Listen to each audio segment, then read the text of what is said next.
Nakakalimutan nyo yung ano nyo boundaries nyo Kakalimutan nyo yung boundaries nyo. Una sa lahat, hindi nyo kami binabayaran dito para magtau-tauhan at gawin yung robot at gawin yung katatawanan sa harapan. Pangalawa, hindi ako nag-board exam para lang hindi irespeto ng mga katulad nyo, wala pa namang nararating sa buhay.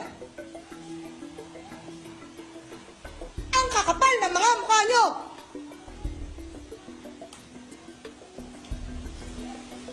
Di nyo nga kaya buhayin yung mga sarili nyo? Di kayo marunong rumispeto?